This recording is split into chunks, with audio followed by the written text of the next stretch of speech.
You're spontaneously attracted. You don't require anyone to tell you, hey, you should be attracted to that person. Huh? You're spontaneously attracted. But who's the most beautiful person? Krishna. Krishna is so beautiful, and once you see Krishna, you don't want to see anything else. Huh?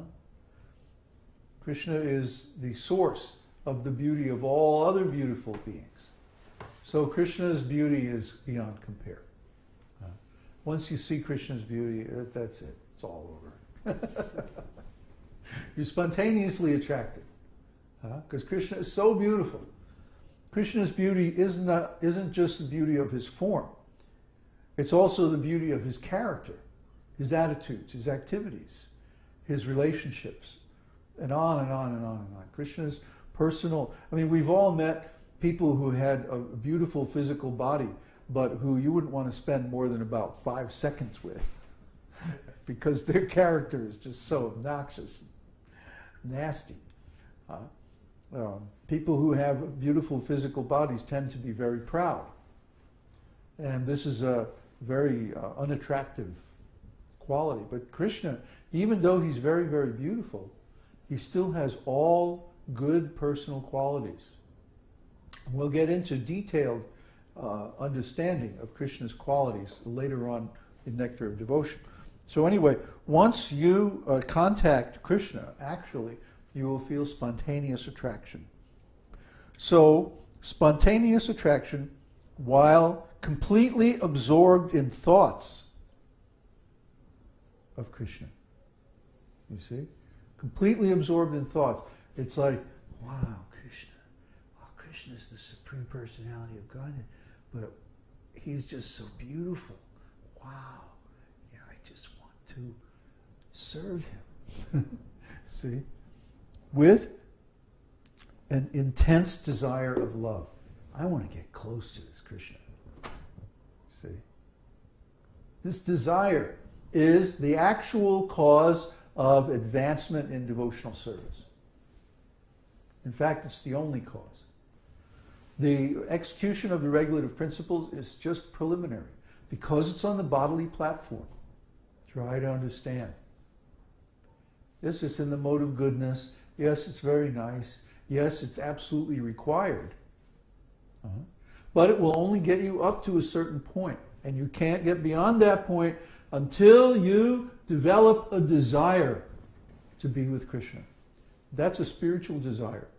That has to be, cannot be developed in this material body. It has to be developed in our real body, our real self, based on our real identity, our real nature as spirit, soul, pure consciousness, servant of Krishna. Try to understand. The real desire comes from our real identity as servants of Krishna.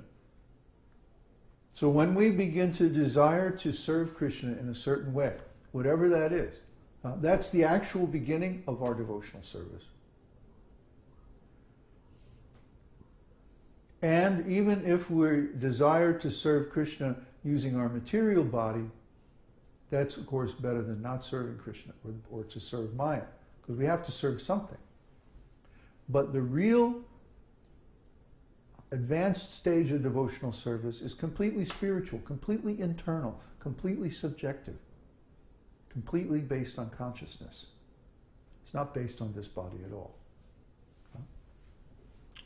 Although we can practice for that, and we can develop the preliminary attitudes for that by bodily service like deity worship, still, the actual desire is transcendental.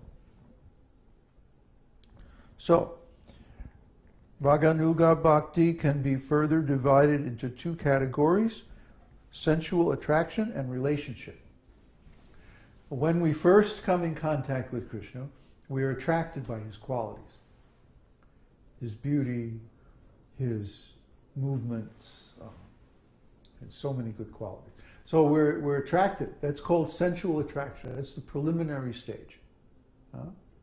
First there has to be attraction. And then when we actually engage with Krishna, that's called relationship. So there's the stage of attraction, which is preliminary, and then the stage of relationship, which is the actual exchange of service.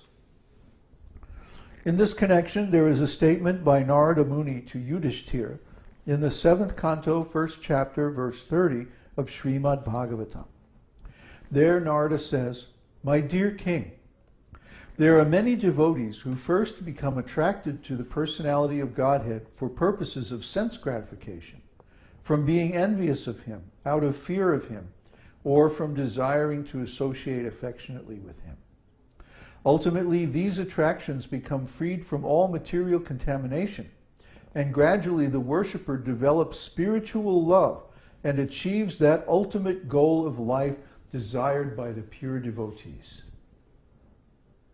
Oh, that's such a nice quote. Well, we could talk on that quote all night. Well, I'm going to read it again. "My dear king, there are many devotees who first become attracted to the personality of Godhead for purposes of sense gratification, from being envious of him, out of fear of him, or from desiring to associate affectionately with him. Ultimately, these attractions become freed from all material contamination, and gradually the worshipper develops spiritual love and achieves that ultimate goal of life desired by the pure devotees." Wow. See, this is what Prabhupada was talking about. He was writing a letter to one of his disciples, and he says, "I've seen in the Western countries especially that people like to read many books, but they don't understand any of them." This Krishna consciousness is so nice because if you understand even one shloka, you can achieve perfection. Huh? So if you understand this one shloka, that's all you need to know. A whole lot of knowledge is not necessary. But deep knowledge, deep realized knowledge, realization is necessary. Realization, I was talking the other day to one of our new bhaktas. A realization means you have to go narrow, but very, very deep. You take one thing and you go deep, deep into it. And then that way you realize everything. In material life, the tendency is to go wide, but shallow. Try this, try that, look at this, read that, go look at all these different things, do a little bit of this, a little bit of that, a little bit of something else. Hedge my bets. Oh, maybe this teaching isn't really it, so I'll try this teaching. I'll keep this one in the back just in case, you know. No. That will not get you to self-realization. Self-realization means you pick one path, one teaching, one practice, and you go deep, deep, deep into it. That will get you to self-realization. The gopis may be considered to be examples of spontaneous love in sensual attraction. The gopis are young girls, and Krishna is a young boy. Superficially, it seems that the gopis are attracted to Krishna on grounds of sex.